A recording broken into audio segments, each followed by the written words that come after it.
What's up, GhostHeads? Welcome to another episode of the GhostHeads radio show. This is going to be our top 10 Ghostbusters Day reveals. And we're also going to start out this conversation by talking about what we did on Ghostbusters Day. My name is Steady. Joining me as always is Maddie Matt? B. Yeah. It was awesome, and it's good to be here again. I know it's not our normal live format, but we wanted to make sure that we got it out at a particular time and everyone can know to tune into it. So good to be here. Absolutely. And like I mentioned, this is going to be our Ghostbusters Day really discussion all around. So much happened on this Ghostbusters Day, both around the world. The announcements by Sony and the Ghostbusters social media accounts, partners of theirs, video game developers, and then we're also going to talk about locally, what we did and our charity benefit, and that's where we'll start off. We're going to start off talking about our charity benefit for the families of Uvalde.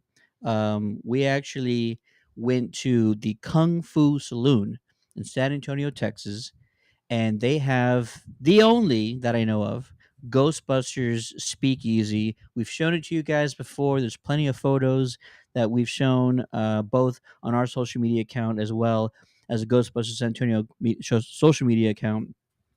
And we had over 50 donations from people in attendance that also added to the donations we had before the event on online.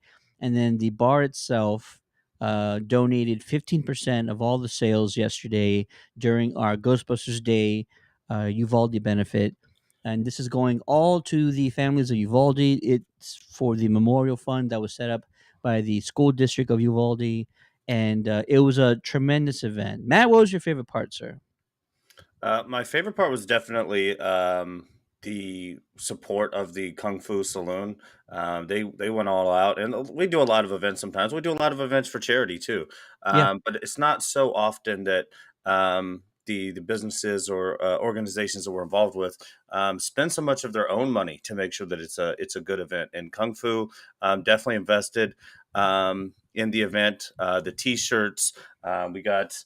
I thought I had one of the koozies here. Yeah, we got. yeah, They did the koozies for us with our logo and their logo. The who you gonna call. The staff, the employees were very excited about it. They were playing the soundtrack of Ghostbusters 2, which is should be everyone's favorite Ghostbusters soundtrack, and they were dancing, and everyone was really involved. So that was definitely my favorite part.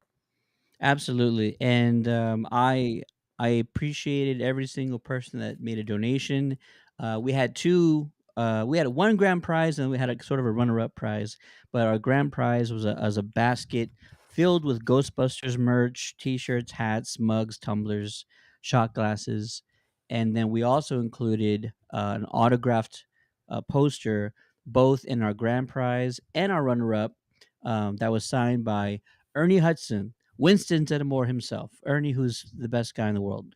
So, all in all, tremendous event.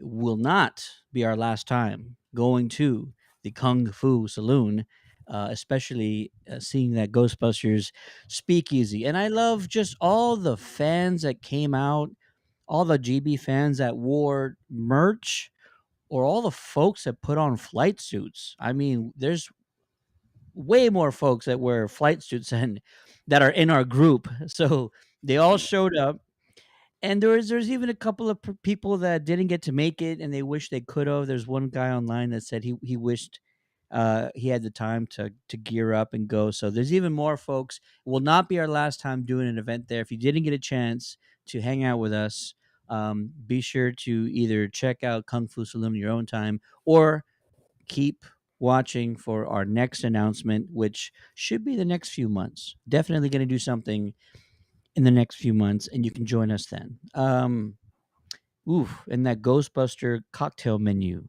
Oh, was a hit, banger after banger of cocktail drinks, all Ghostbuster themed. My favorite, the Marshmallow Man, which was an old fashioned, some cinnamon, and a toasted marshmallow, and some blueberries. Who would have thought? Old Yeah, fashioned, some blueberries. I was really jealous. I was a little under the weather yesterday, and I'm a big fan of cocktails. So I was very jealous of all the drinks, but I didn't hear a complaint about a single one of them. And again, that goes into the effort of the Kung Fu Saloon. They curated that menu. I don't. You can't really go online and find those recipes. They found a way to incorporate um, all of that in there, and it was awesome. The time, the details, Yeah. was well thought out, thoroughly thought out in concocting these drinks. Shout out to the bar staff. Shout out to management, especially Jude, the GM over there, who went above and beyond with the decorations, with the menu, and everything else.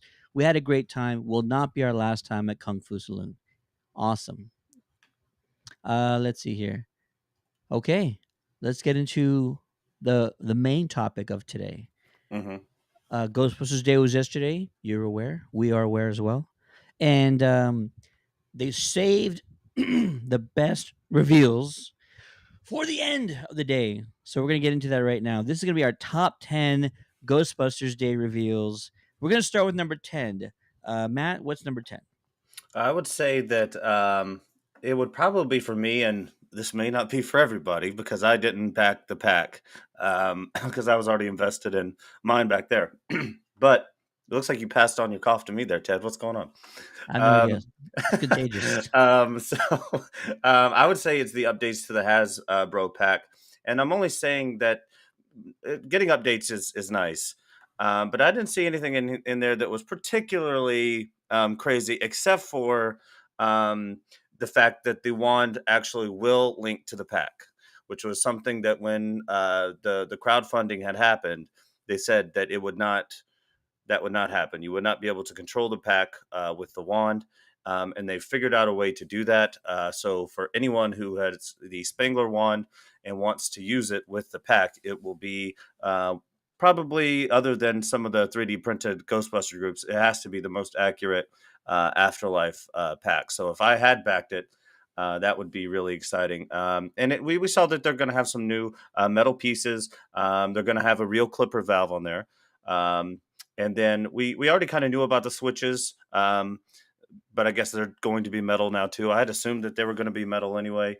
Um, but yeah, other than that, I mean, it was kind of a simple update. But that linking from the wand to the pack is huge. And if I would have known that in the beginning, may have even changed my decision um, on the backing of the pack. Um, and I then like that. I was yeah, really hoping for it.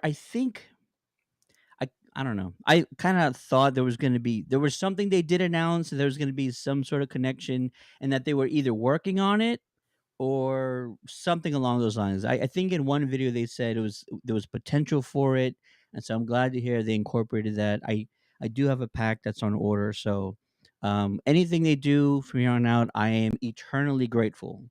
Thank you so much for yeah. Hasbro and all the time and stuff they've been taking to make this a very solid pack and an experience for all fans. Yeah, and the other thing too is it sounds like they're going to keep it at around 15 pounds, which for anybody who even has an upgraded spirit pack knows um, that's awesome.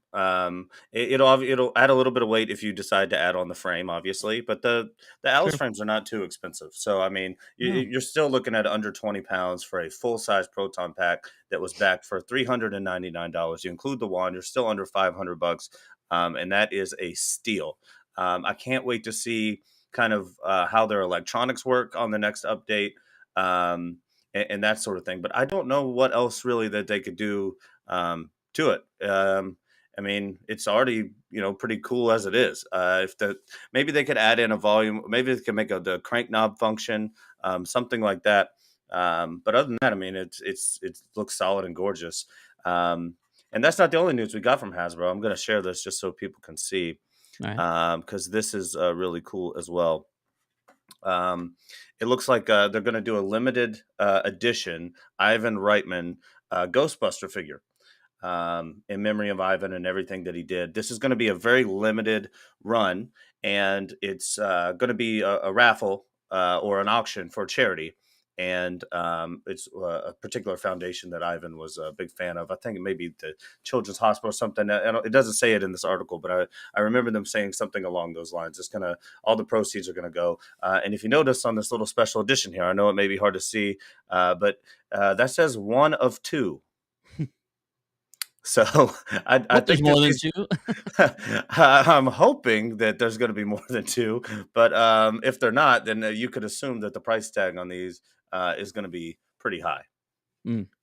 But yeah, that's kind of what Hasbro had. I know a lot of people were looking for those updates, um, and they're good. I'm not going to sour it. I'm probably just being a little jealous because I decided not to back the pack, and the one feature that kept me from doing that is now a feature. So maybe just a little salt in the wound there for me. Um, and then I would say the second most exciting, only because we are already gotten a little bit of the announcement earlier in the day. So we kind of knew that they were looking at doing an animated series early. Um, but it looks like there's going to be 2 feature-length Ghostbusters films in animation. And they're going to be in canon. So that's crazy. I've been waiting for an animated film for a long time. I know we talked a little bit on our live stream yesterday. If you guys go and check that out, but kind of getting into and the fun and thinking of what the animation style is going to be, what part of the story they want to pick up in. I'm very excited about that. And then, of course, our news about the TV show. So we're going to get a TV show through Netflix, and we're also going to get 2 feature-length films, which I'm also assuming is going to be through Netflix as well. So for me, that's coming in at number 9, and that's good because, well, I guess that's number 8 because of the figure 9 and and 8. There you yeah. go. It's just hard to break these down into a top 10 because each one of these has their own thing. And then I would say number 3 for me, at least the third most exciting piece of the story here from yesterday, is that for the PlayStation 2, for the PSVR users, they're also going to be able to play. It's not just going to be for the MetaQuest.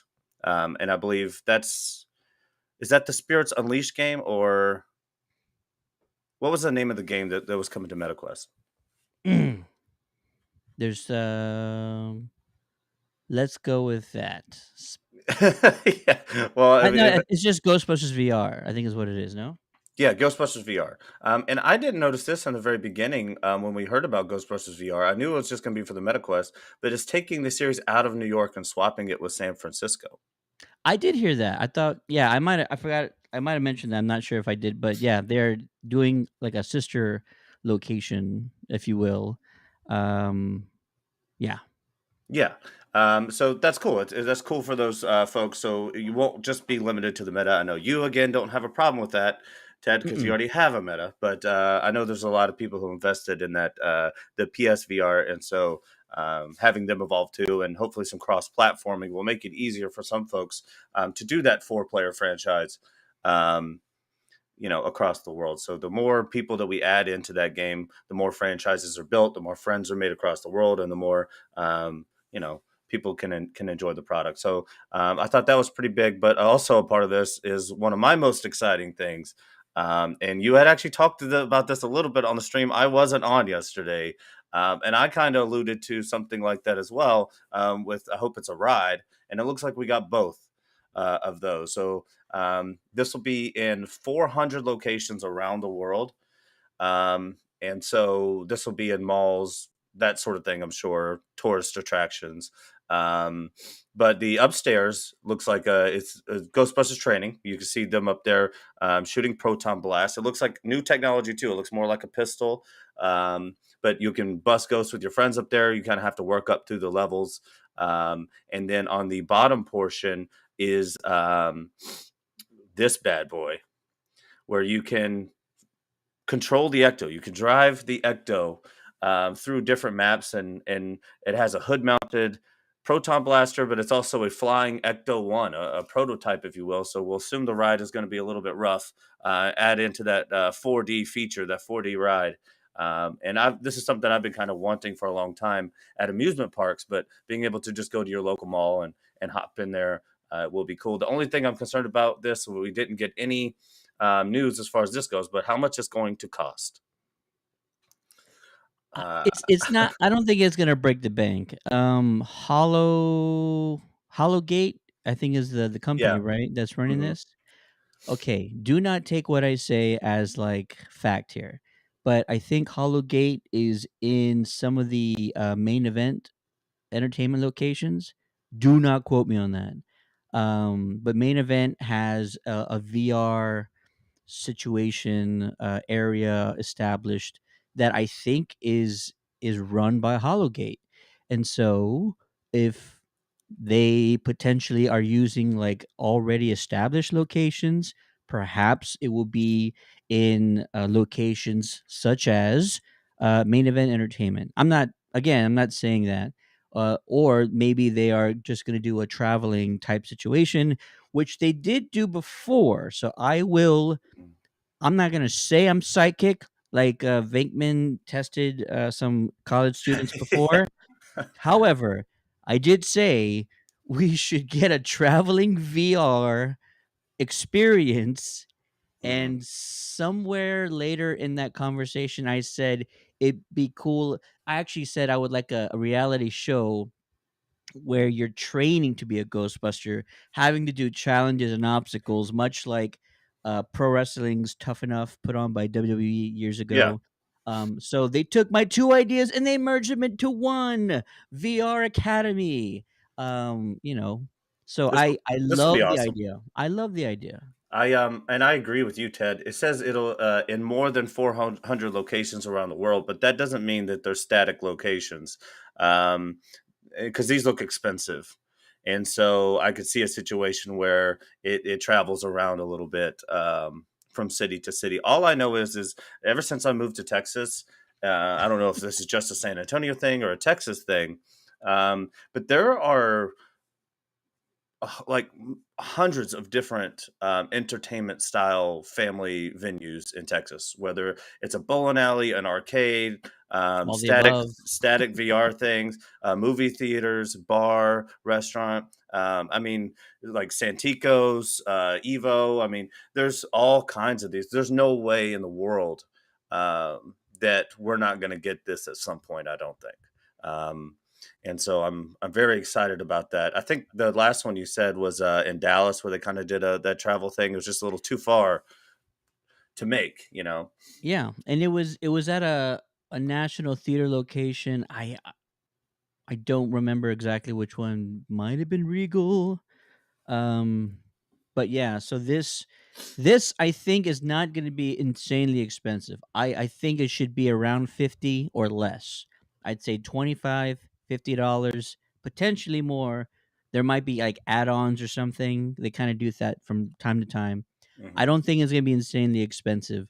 Let's say average, I say around $50 in order to do the VR, which hopefully it's like a co-op type situation. That would be dope because you get to do it with a friend, or even the Ecto One. Like, can you imagine like either all you are driving different Ectos, or one of you is driving while the others are playing gunner in the gunner seats as they're popping out of the side, Yeah, blasting ghosts.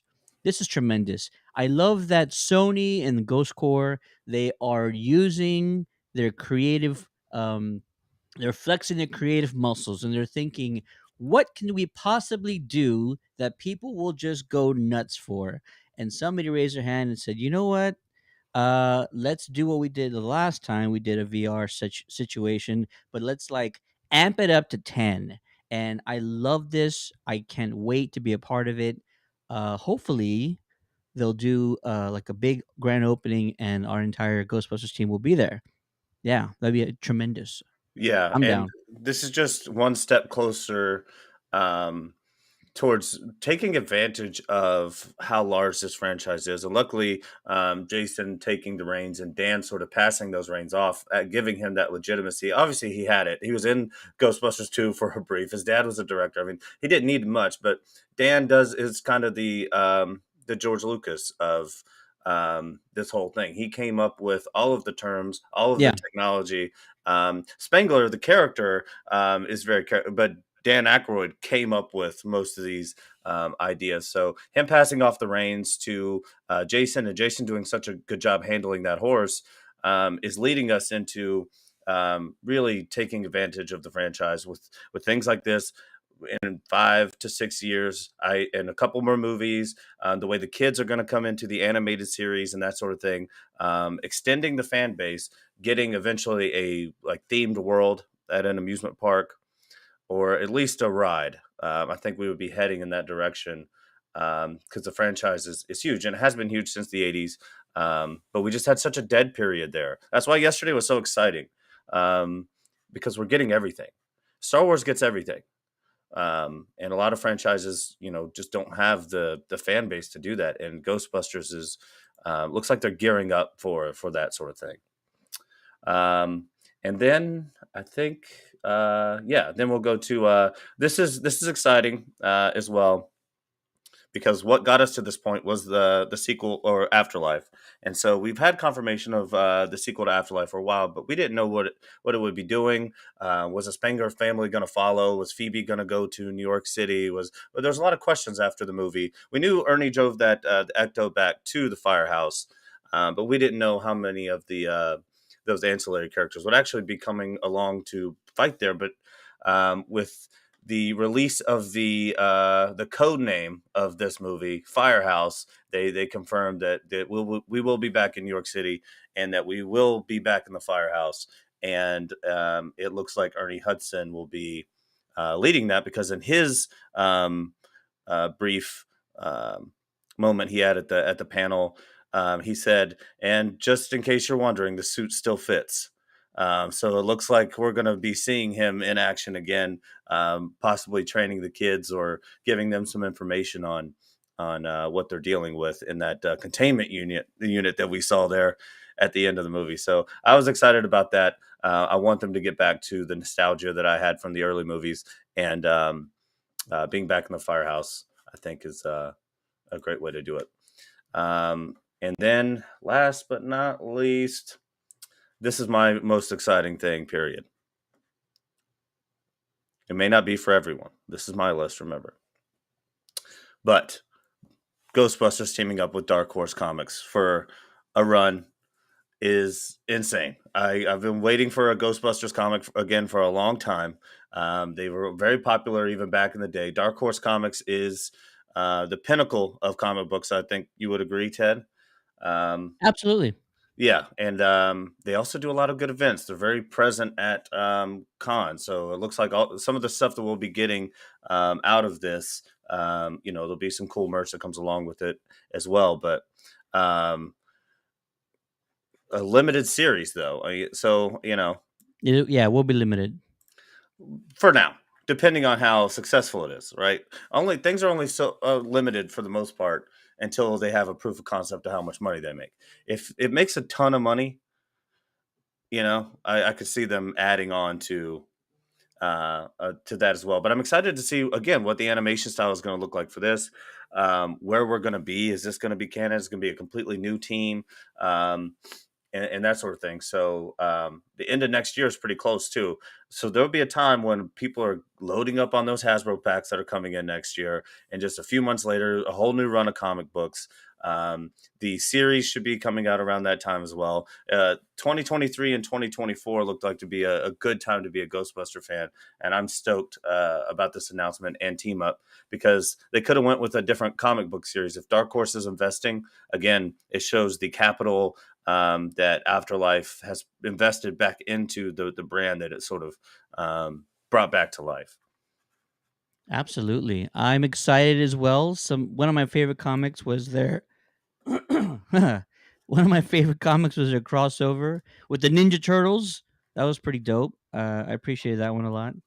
Yeah, Um, those were great. those were fantastic. Yeah. Yeah, I'm excited equally for everything. My number one, I'm not sure what my number one is. I feel like my number one would probably be the animated shows um, movies, because we're getting the series and then we're getting the movies, right? Hmm. Okay, so I guess I'm most excited for the animated series. I feel like, in the movies, you're going to be sort of limited, based on, our current time frame with how old the team is and everything else.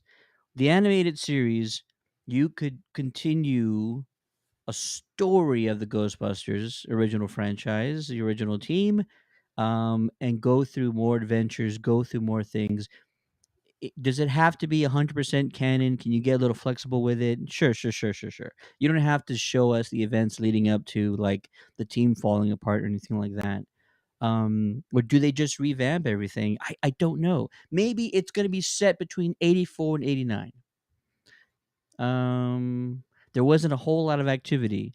It can't be 100% canon, right? Because supposedly there was no work between GB1 and GB2, and then there was really no work between GB2 and Afterlife. So Yeah. you have to bend, I think, the canon a little bit. They would have to go back to the real Ghostbusters and Extreme Ghostbusters to sort of have enough villains to keep a show going. Unless it was like for example, like Young Justice, right? You have a Yeah. lot of heroes and you have a lot of villains, right? So you have to have a pool to pull from if you're going to keep a show going for a long time. And we don't know about how many episodes that we're going to have, but I hope it's not a limited series. I hope it's one that you can have up to 5 or 6 seasons of a team sorting to go bust. I don't need those to be. If the movies are canon, that's cool because it can take place over a couple of weeks, maybe a bust that happened with the team or something. Because we didn't see a lot of actual ghost busting in the movies, but they did a lot of ghost busting because we saw it in the montage. So there's a lot of ghost busting that happened in there. So if the movies want to deal with that, fine. I would like the series to be along the lines of an Extreme Ghostbusters or something like that, where it's a whole new team and there's a lot of villains to choose from, and they can make up new ones too. I don't need a And villain that's happened. Give me a new one. I like that. I got 2 ideas, and I don't know, and listen, I'm psychic, all right?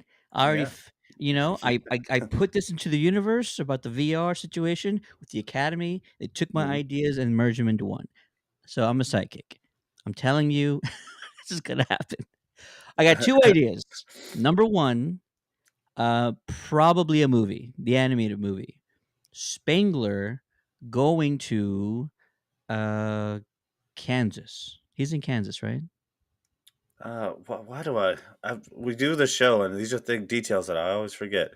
No, it's was it Oklahoma or Oklahoma's right, yeah. Okay, Oklahoma.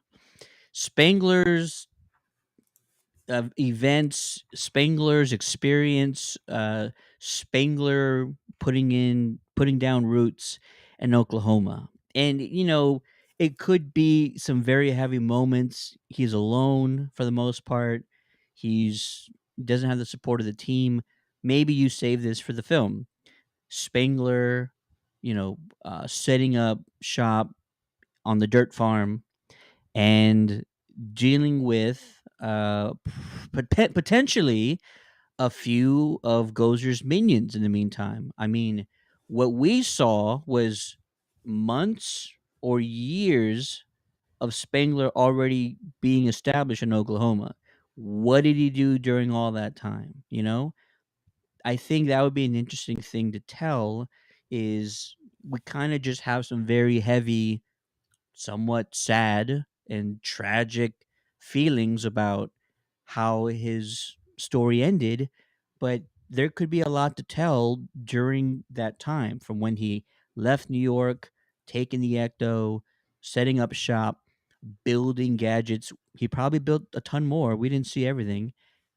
So I think you don't have to show us the stuff leading right up to Afterlife. You can show us the first few months, stopping a few minions. Maybe Gozer had a lieutenant he had to take down. It's not just Vince Clortho. Maybe there's somebody else that's around that he had to kind of battle with.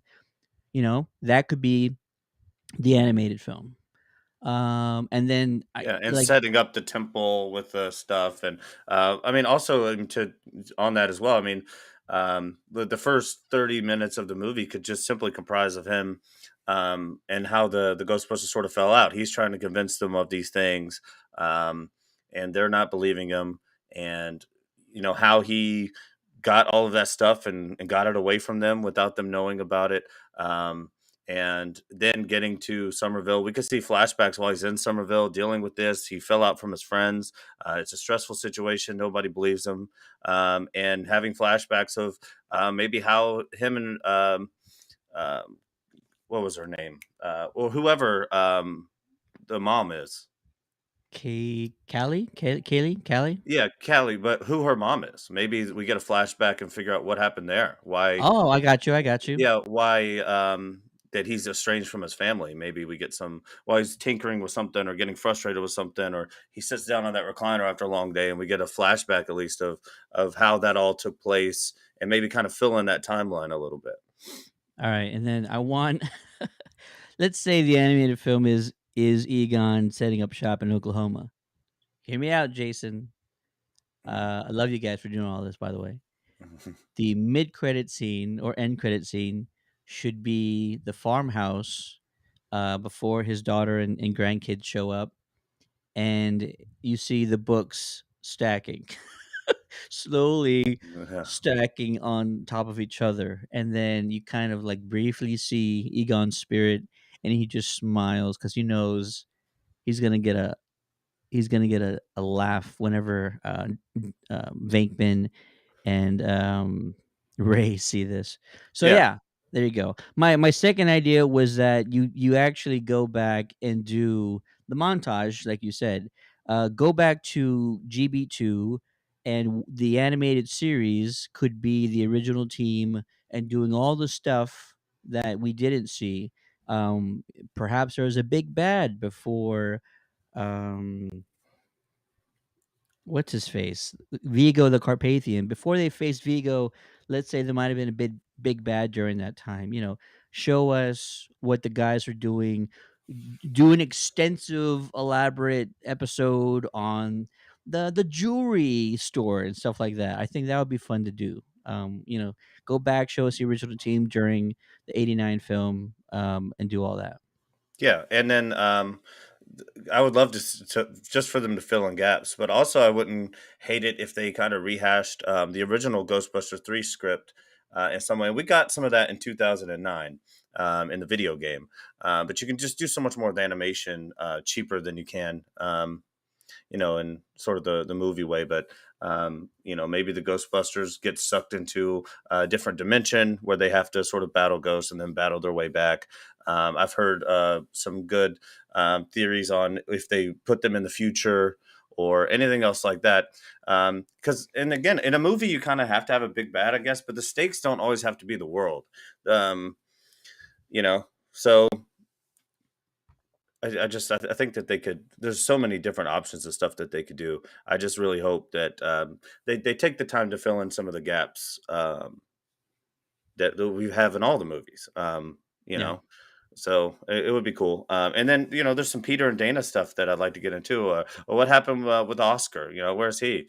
Um, there's just so many holes. I mean, I love the movies, but I mean, they're just they did all of them left huge plot holes.